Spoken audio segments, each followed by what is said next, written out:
Professor, the screen is yours. Distinguished hosts, distinguished guests, excellencies, ladies and gentlemen. Since I'm following a former British Prime Minister, my friend Tony Blair, it's appropriate that I should begin by quoting from a very famous English poet and playwright, William Shakespeare. Shakespeare famously wrote, and I quote, "There's a tide in the affairs of man, which taken at a flood, leads on to fortune. Omitted, all the voyage of their life is bound in shallows and in miseries. On such a full sea, we are now afloat, and we must take the current where it serves or lose our ventures," unquote. So this is my big point at the beginning. We live in such a time today. There is a tremendous opportunity for humanity.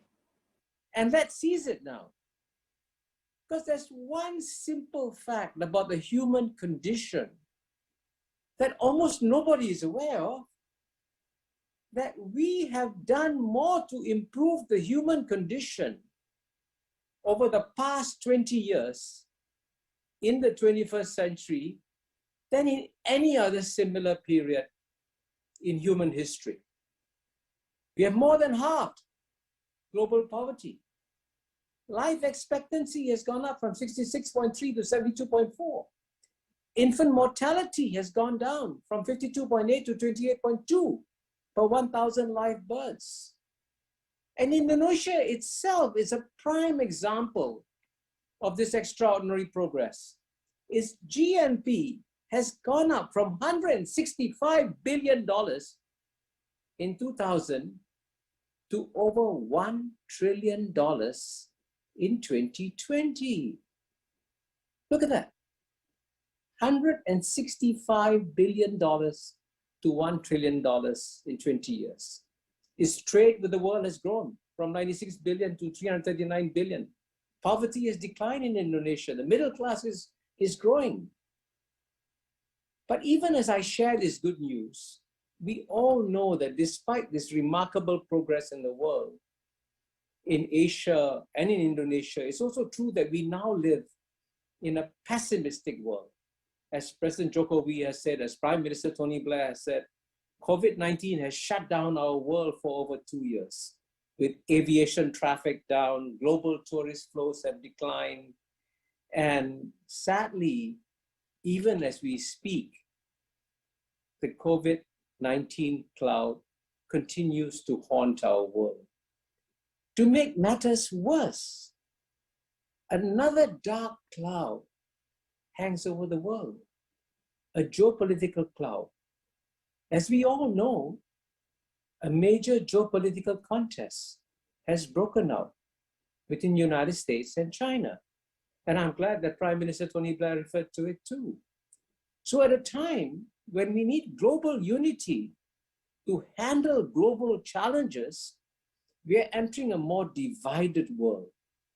In the midst of this challenging global environment we have, therefore, we should all be glad that Indonesia has assumed the chairmanship of G20 in 2022. Because if there's one country that can lead the world through this particular moment of promise and peril, it's Indonesia. And I'm glad that Tony Blair said this too. So what special strengths does Indonesia have? Firstly, it has a strong and experienced leader, President Joko Widodo. As I wrote recently, he's the most effective, democratically elected leader in the world today.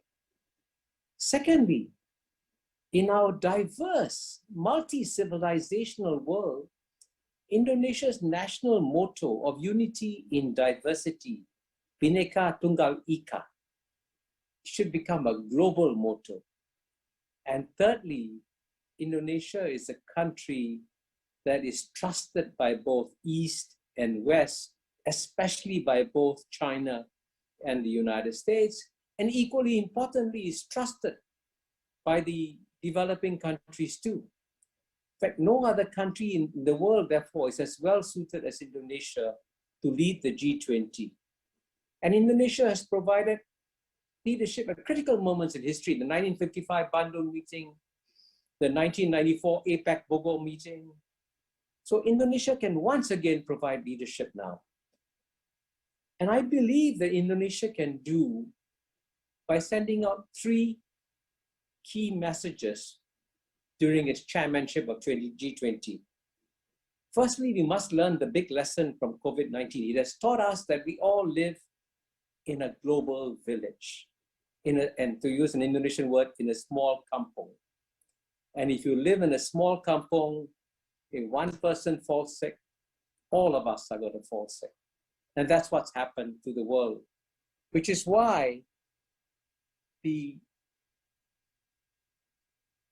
UN Secretary General Antonio Guterres has said, we must vaccinate everyone.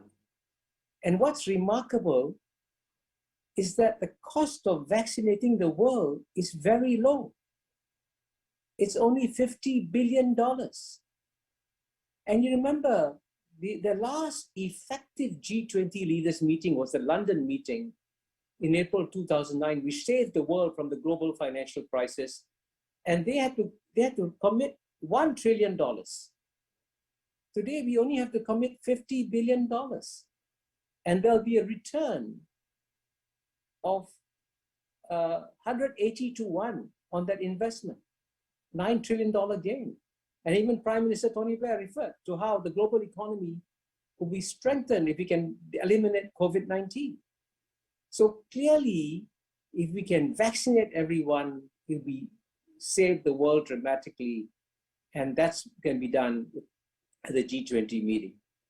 The second simple message that Indonesia can convey is to get the G20 leaders to quietly persuade China and the US to press the pause button on the geopolitical contest that they have launched.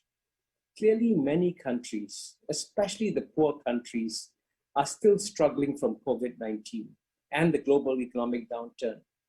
The easiest way for China and the US to turn the world around is to actually stop the trade war that they have started, because best by stopping the trade war, it will give a boost to the global economy. And President Joe Biden himself has said in 2019 that the trade war has hurt Americans. He said, President Trump may think he's being tough on China. All that he's delivered as a consequence of that is that American farmers, manufacturers, and consumers are losing and paying more. That's what President Joe Biden said in 2019. So the economic arguments are clear.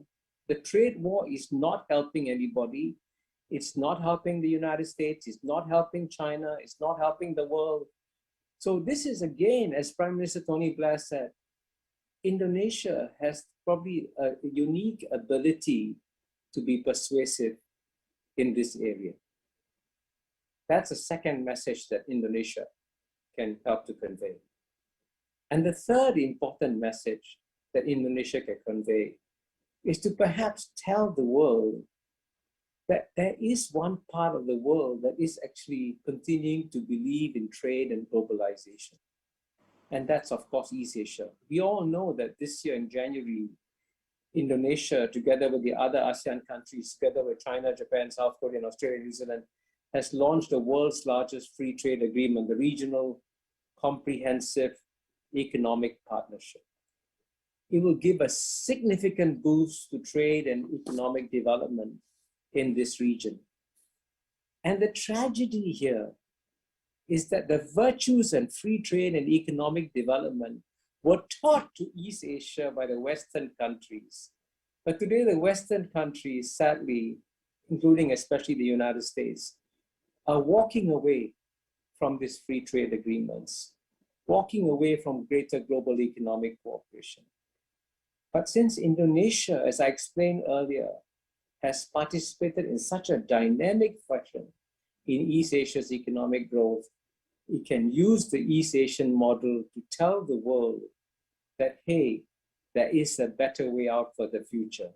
And this is why I'm glad that the G20 meeting is beginning with a B20 meeting, because it is the business leaders who understand better than anybody else what happens when you open up the world. We all benefit from it. So I would therefore like to conclude by wishing Indonesia great success in its year of chairmanship. Thank you very much.